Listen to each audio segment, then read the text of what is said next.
آج اگر اسرائیل کا اسرائیلی فوجی یہ سمجھتا ہے کہ فلسطینیوں کو ختم کر کے ان کا خون بہا کے وہ چین کی زندگی گزارے گا، نہیں، اللہ تبارک و تعالیٰ نے تمہارے جد امجد کو 1400 سال پہلے ہی جواب دے دیا تھا کہ ومن کفر فامتعہ قلیلا، جو کافر ہیں ان کو بھی قلیل وقت کے لیے میں روزی دوں گا، ان کے لیے رزق کے خزانے کھولوں گا، لیکن ثم استرہ الی عذاب النار، پھر ان کو جہنم کے عذاب کی طرف کھینچ لوں گا۔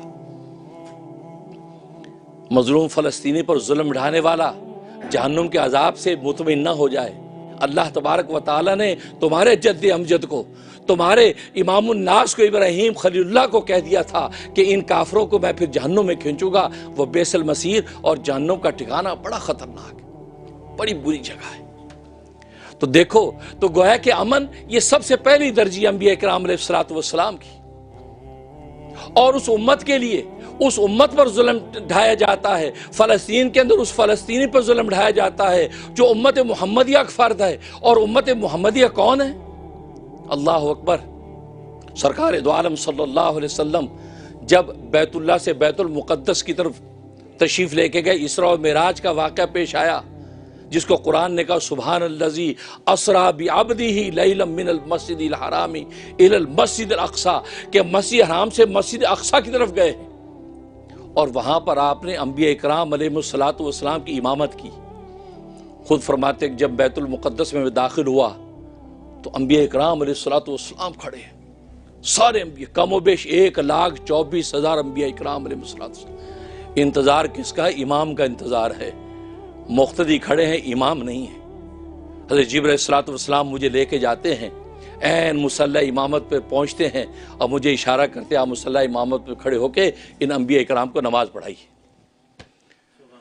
تو کیا اسرائیل کا یہودی یہ دیکھتا نہیں ہے کہ محمد مصطفیٰ صلی اللہ علیہ وسلم کی ذات عالی تو وہ ہے جسے سارے نبیوں کو نماز پڑھائی، اسے ابراہیم خلیل اللہ کی بھی کی امامت کی، اسے اسماعیل ذبیح اللہ کی بھی امامت کی، اسے موسیٰ کلیم اللہ کی امامت کی، اسے عیسیٰ روح اللہ کی امامت کی، اسے یعقوب حزین اللہ کی امامت کی، اسے یوسف حسین اللہ کی امامت کی، اسے نوح صفی اللہ کی امامت کی۔ کون سا نبی ہے کہ جس کی امامت محمد مصطفیٰ نے نہیں کی؟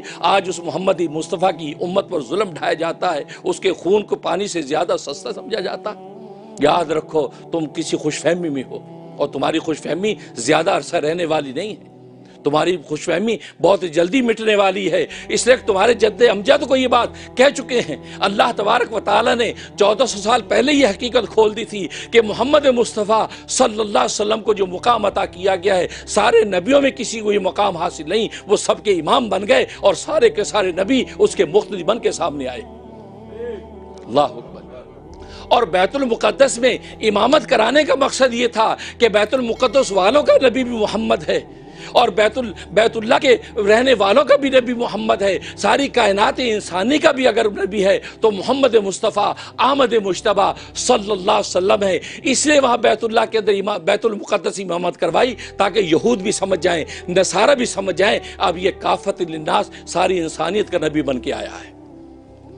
اور عجیب بات یہ ہے کہ جب نماز ہو گئی، امامت ہو گئی، اس کے بعد انبیاء کی کانفرنس ہوئی، بیت المقدس میں کانفرنس ہوئی، ہر نبی نے آ کے تقریریں کی۔ ایک کانفرنس سیرت کانفرنس اللہ نے کی، جس کو قرآن میں اللہ تبارک و تعالی نے بیان کیا، وَإِذْ أَخَذَ اللَّهُ مِيثَاقَ النَّبِيِّينَ۔ یاد کرو اس وقت کو جب اللہ نے سارے نبیوں سے عہد لیا، اور عہد اسی بات پہ لیا کہ محمد صلی اللہ علیہ وسلم جب آئیں تو لَتُؤْمِنُنَّ بِهِ وَلَا تَنْصُرُنَّ، اس محمد پر تم سب ایمان بھی لانا اور اس محمد صلی اللہ علیہ وسلم کی تم نے نصرت بھی کرنی ہے۔ یہ کانفرنس سیرت کس نے کی؟ اللہ نے عالم ارواح میں۔ اور دوسری سیرت کانفرنس بیت المقدس میں ہو رہی ہے۔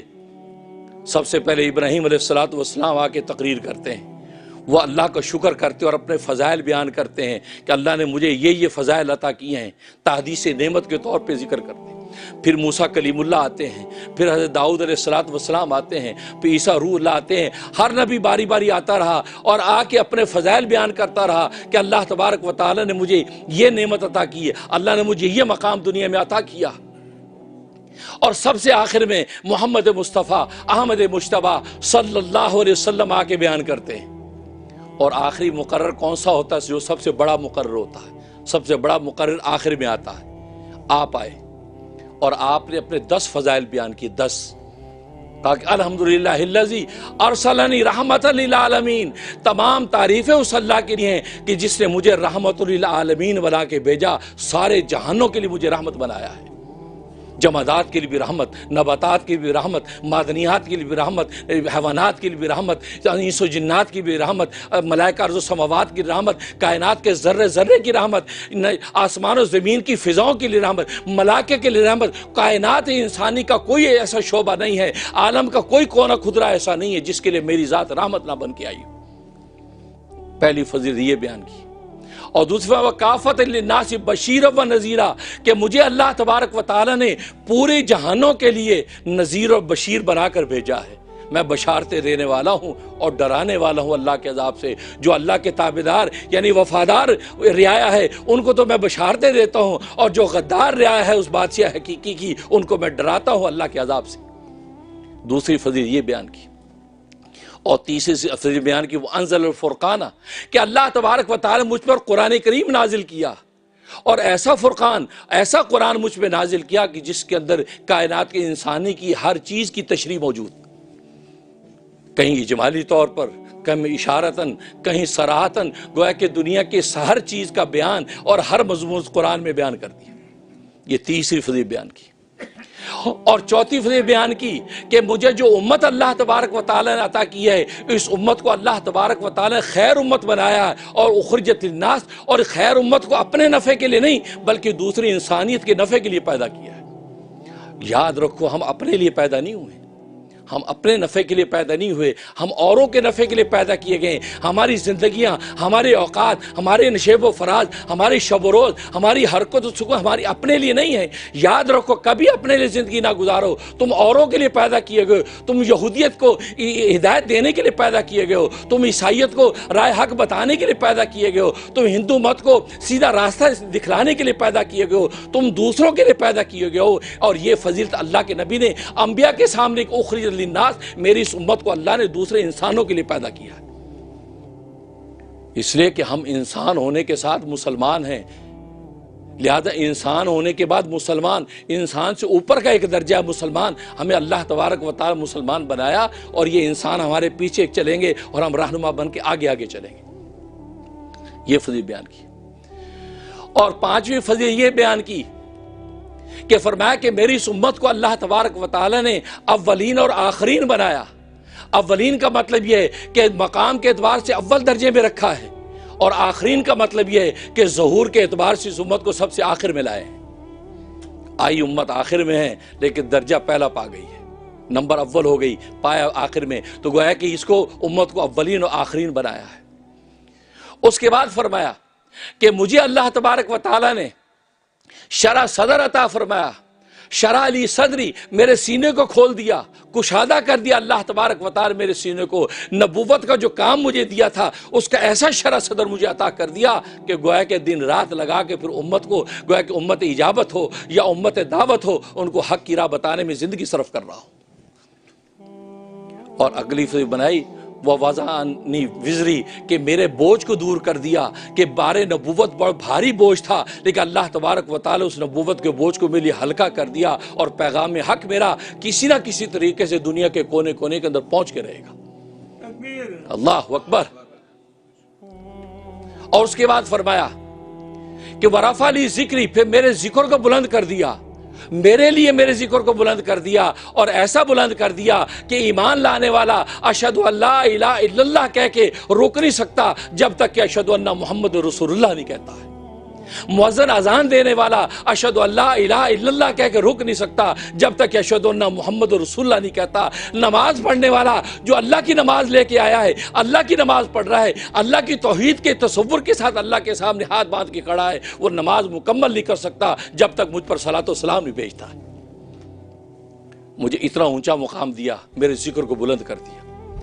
اور اس کے بعد فرمایا کہ وجعلنی فاتح و خاتمہ، اللہ تبارک و تعالی نے مجھے فاتح بنایا۔ فاتح کا مطلب یہ کائنات کا ذرہ ذرہ میرے ہاتھ پر فتح ہو جائے گا، یمن فتح ہو جائے گا، سیریا فتح ہو جائے گا، فلسطین فتح ہو جائے گا، ہند فتح ہو جائے گا، فارس ایران فتح ہو جائے گا، دنیا کا کونا کونا فتح ہو جائے گا۔ پھر وہی وقت آیا کہ حضرت امیر معاویہ، سیدنا امیر معاویہ رضی اللہ تعالیٰ کا جب زمانہ آیا تو اسلام کا پرچم 64.5 لاکھ مربع میل کے اوپر بلند ہو رہا تھا۔ اور آپ جانتے کہ جدید اٹلس کے مطابق 1,20,00,000 مربع میل ہے پوری کی پوری زمین، اور اس میں سے 64.5 لاکھ مربع میل پر اسلام کا پرچم بلند تھا۔ یہ نبی کا فاتحہ کہ مجھے فاتح بنا کے بھیجا کہ فتح ہوگی ساری کائنات کا ذرہ ذرہ میرے لیے۔ وہ سیریا اور شام، وہ روم و فارس کی سلطنتیں، وہ وقت کی سپر پاوریں جو سوچ نہیں سکتی تھی کہ عرب کے بدو ہمیں فتح کر سکتے ہیں، اللہ تبارک و تعالیٰ نے عرب کے بدوؤں پر رسول اللہ کی برکت سے سارے کے سارے علاقے فتح کر دیے۔ اور اس کے بعد فرمایا وہ خاتمہ، مجھے اللہ تبارک و تعالیٰ نے ختم نبوت کا تاج پہنا کے بھیجا۔ مجھ پر نبوت کے سارے کمالات ختم ہو گئے۔ ابراہیم آیا تھا تو نبوت کے کمالات ابھی باقی تھے، موسیٰ کلیم اللہ آیا تھا، نبوت کے کمالات ابھی باقی تھے، عیسیٰ روح اللہ آیا تھا، نبوت کے کمالات ابھی باقی تھے، یعقوب حزین اللہ آیا تھا، نبوت کے کمالات ابھی باقی تھے، یوسف حسین اللہ آیا تھا، نبوت کے کمالات باقی تھے، نوح صفی اللہ آیا تھا، نبوت کے کمالات باقی تھے۔ جو بھی نبی آتا رہا وہ اپنے سارے کے سارے کمالات کو مکمل نہیں کر سکا۔ فرمایا جب میری ذات آئی تو اللہ تبارک و تعالی میری ذات پر ساری نبوت کے کمالات کو مکمل کر دیا اور مجھے ختم نبوت کا تاج پہنا دیا۔ لاکھ ستارے ہر طرف، ظلمت شب جہاں جہاں، کیونکہ ستارے لاکھوں ہوتے ہیں لیکن اندھیرا چھٹتا نہیں ہے۔ لاکھ ستارے ہر طرف، ظلمت شب جہاں جہاں، ایک طلوع آفتاب دشت و نگر سحر سحر۔ ایک سورج نکلتا ہے، ابھی پورا بھی نہیں نکلتا، صرف جھانکتا ہے، اسے جھانکنے پر بھی دنیا کا سارا اندھیرا سویرا بن جاتا۔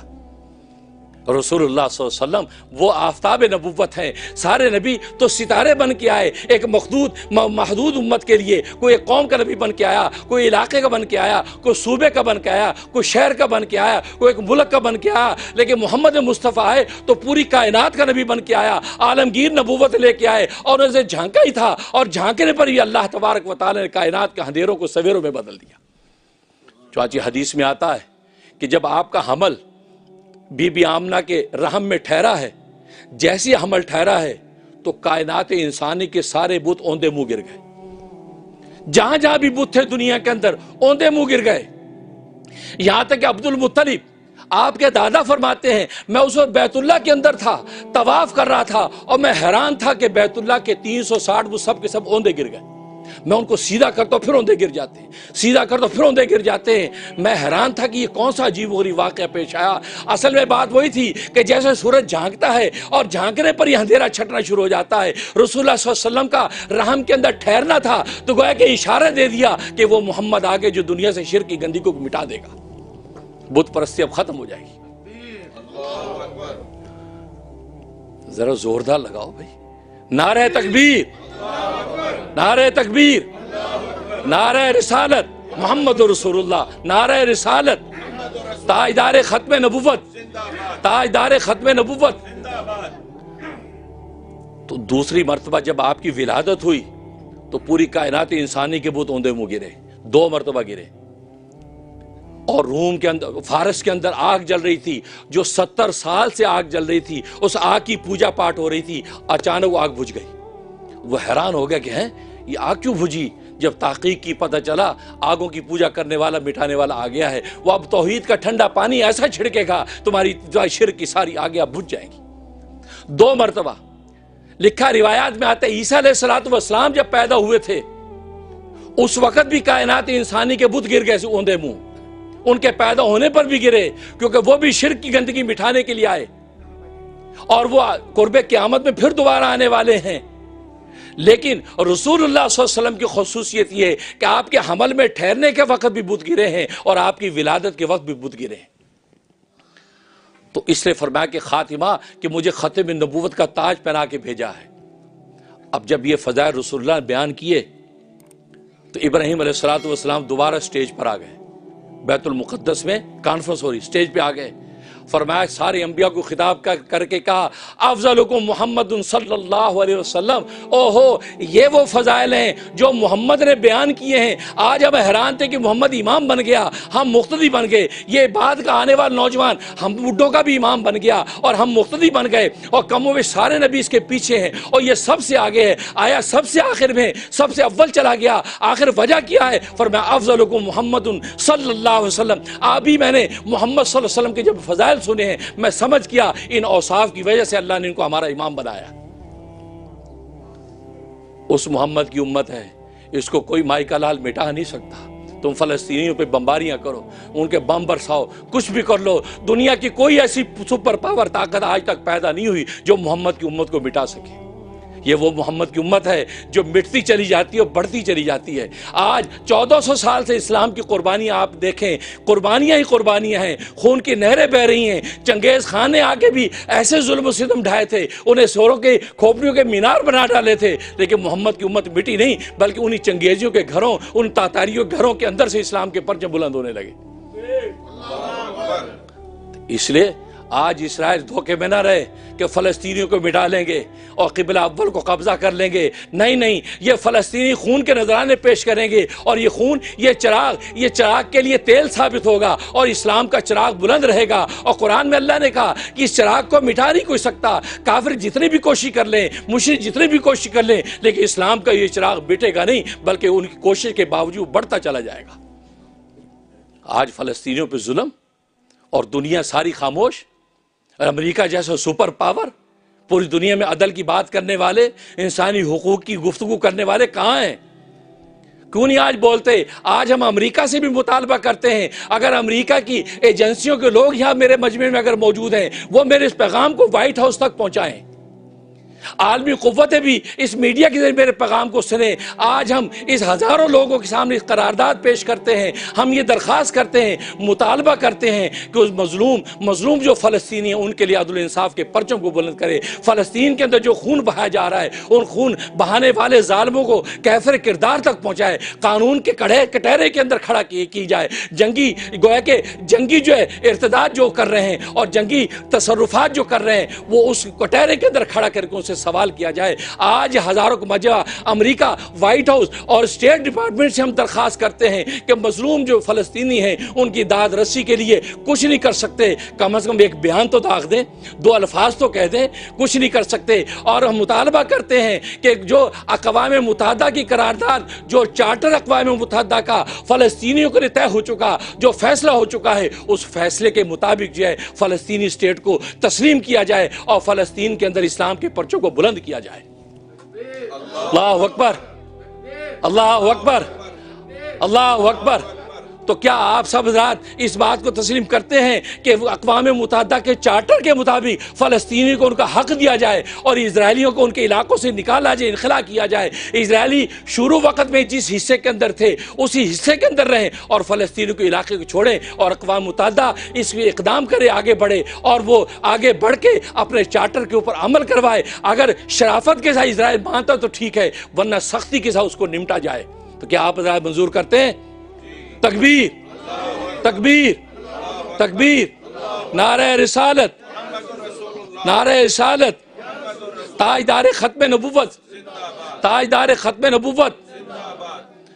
اور میں کہوں گا کہ ہم ساتھ ہیں، ساتھ ہیں، آپ کے ہم مظلوم فلسطینیوں کے ساتھ ہیں، جوش جذبے کے ساتھ کہیں۔ آپ کو پتہ نہیں یہ آپ کی آواز کن فضاؤں ہواؤں میں پہنچے گی، کون فضائیں ہوائیں آپ کے لیے کل گواہی دیں کہ مظلوم کے لیے آواز اٹھائی تھی، اللہ تبارک و تعالیٰ اس آواز اٹھانے پہ بخشش کر دی۔ ہم ساتھ ہیں، ساتھ ہیں، مظلوم فلسطینیوں کے ساتھ ہیں، ہم ساتھ ہیں، ساتھ ہیں، ہم ساتھ ہیں، ساتھ ہیں، مظلوم فلسطینیوں کے ساتھ ہیں، ہم ساتھ ہیں، ساتھ ہیں، مظلوم فلسطینیوں کے ساتھ ہیں۔ لہٰذا ہم امریکہ میں بیٹھے ہیں، ہم امریکہ کے باشندے ہیں، امریکہ سے مطالبہ کرنا، اس کو درخواست دینا ہمارا حق ہے، ہم رائٹ رکھتے ہیں، ہم یہاں کے سٹیزن ہیں، لہٰذا ہم امریکہ سے مطالبہ کرتے ہیں وہ آگے بڑھے۔ اللہ نے ان کو وجاہت دی ہے، اس کو سپر پاور بنایا ہے، اور وہ اس حق کو ادا کرے۔ وہ دیکھے کہ اس وقت اللہ کی دھرتی کے اندر کون غدار ہے، کون وفادار ہے، جو وفادار ہے اس کے سر پہ ہاتھ رکھے، اور جو غدار ہے اس کے ہاتھ کو پکڑے، اس لیے کہ ظالم کے ہاتھ کو پکڑو گے تو دنیا کے اندر بھی اللہ تبارک و تعالیٰ تمہیں سرخرو کریں گے، اور آخرت کے اندر بھی تم شرمندہ نہیں ہوگے۔ تو حقیقت یہ ہے، تو اسرائیل یہ سمجھتے ہیں کہ اسلام مٹ جائے گا، مسلمان مٹ جائے گا۔ نہیں نہیں، ایسے مٹنے والا نہیں۔ ہمارا نبی بیت المقدس کا بھی نبی ہے، ہمارا نبی بیت اللہ کا بھی نبی ہے، ہمارا نبی، میں نے کہا کائنات کے ذرے ذرے کا نبی، یہودیت کا بھی نبی وہی ہے، عیسائیت کا نبی وہی ہے، مجوسیت کا نبی وہی ہے، ہندو مت کا نبی وہی ہے، اس لیے کہ وہ کافۃ للناس، سارے جہانوں کے لیے نبی بن کے آیا ہے۔ کوئی اس کی امت اجابت ہے جو ہم ہیں، جنہوں نے اس کو مان لیا ہے، اے امت دعوت ہے جس کو اس کی دعوت پوری دنیا کے اندر پہنچی ہے۔ لہذا اپنے نبی کی امت پر ظلم ڈھانے والا نہ دنیا کے اندر چین پا سکتا ہے، نہ آخرت کے اندر سے کی راہ پو سکتی ہے۔ اور ظلم تو ایک ایسی چیز ہے کہ اللہ تبارک و تعالی دنیا کے اندر اس کی سزا دیتے ہیں۔ لہذا اسرائیل زیادہ وقت نہیں ہے، یہ خوش فہمی میں نہ رہے، وہ یہ سمجھتا ہے کہ اپنی گولیوں سے بھون دیں گے، خون بہا دیں گے۔ نہیں نہیں، تمہیں پتہ ہی نہیں ہے یہ مسلمان کا جو خون جو ہے، یہ خون تو مزید آگے سے آگے مجاہد پیدا کرتا ہے، آگے سے آگے جانفشا پیدا کرتا ہے، جانثار پیدا کرتا ہے، اور تم تو اسلام کو مٹا نہیں سکتے۔ اور یہ فلسطین کے اندر، فلسطین کی اسٹیٹ میں اسلام کا پرچم بلند ہوگا، اور بیت المقدس آزاد ہوگا، جیسے پہلے بھی آزاد ہوتا رہا۔ مسلمان حکمرانوں نے آزاد کیا، لیکن عدل و انصاف کا پرچم بلند کیا۔ آج تمہیں اللہ تبارک و تعالیٰ نے کچھ وقت کے لیے موقع دے دیا، تم ظلم و ستم ڈھا رہے ہو؟ نہیں، قرآن نے کہہ دیا، اور تمہارے جد امجد کو کہا ہے ثم استروا الی عذاب النار، پھر کھینچ لوں گا میں عذاب نار کی طرف، اور جہنم کے عذاب کا مزہ تم دنیا میں بھی چکھو گے، اور آخرت تو تمہارے سامنے پڑی پڑی۔ اللہ سے دعا ہے کہ اللہ تبارک و تعالیٰ دنیا بھر میں ظالموں کو کیفر کردار تک پہنچائے، اور مظلوم فلسطینیوں کے خون پر اللہ تبارک و تعالیٰ کو ترس آ جائے۔ یا اللہ، ہمارے پاس سوائے دعا کے اور تڑپ کے کچھ نہیں ہے۔ 57 اسلامی ممالک خاموش نظر آتے ہیں، ان کو کیا مجبوری ہے؟ یا اللہ ان کو جرأت ایمانی عطا فرما، ان کو ایمان کی گرمائش حرارت عطا فرما۔ یا اللہ اس امریکہ کی دنیا میں بیٹھ کے ہم یہ نعرہ حق لگا رہے ہیں، یا اللہ اس کو شرف قبول عطا فرما۔ جن ظالم اسرائیل نے یہ ظلم ڈھایا ہے، یا اللہ اس کو نیست و نابود فرما۔ اگر ان کی قسمت میں ہدایت نہیں، یا اللہ ان کو تباہ برباد فرما۔ اب تو نے ابابیلوں کے ذریعے سے بیت اللہ کی حفاظت کی ہے، تو کیا ابابیلوں کے ذریعے سے بیت المقدس کی حفاظت نہیں کر سکتا؟ یقین کر سکتا ہے۔ یا اللہ ہمیں تیری قدرت رحمت پر شک نہیں ہے۔ ہم یہاں امریکہ کی سرزمین پہ بیٹھ کے تجھے دعا کرتے ہیں، اور امریکہ کی جب واشنگٹن اور وائٹ ہاؤس سے ہم درخواست کرتے ہیں، ہم یہاں کے سٹیزن ہیں، ہماری اولادیں یہاں گرو رہی ہیں، ہم اسے درخواست کرتے ہیں وہ اس سلسلے میں قدم بڑھائے، آگے بڑھے، آگے بڑھے۔ 1.5 ارب مسلمانوں کے دل اس وقت چھلنی ہے، اور ظالموں نے کیسے وقت میں، ان کو پتہ ہے یہ خوشی کا وقت، عید الفطر خوشی کا موقع ہے، نبی کہتے ہیں مسرت کا موقع ہے، اس مسرت کے موقع پر انہوں نے پہلے اس امت کو چھلنی کر دیا، دل آزاری امت کی کر دی ہے۔ یا اللہ ٹوٹے دلوں کو سہارا دینا تیرا کام ہے، یا اللہ ان ظالموں کو کیفر کردار تک پہنچا۔ آمین یا رب العالمین۔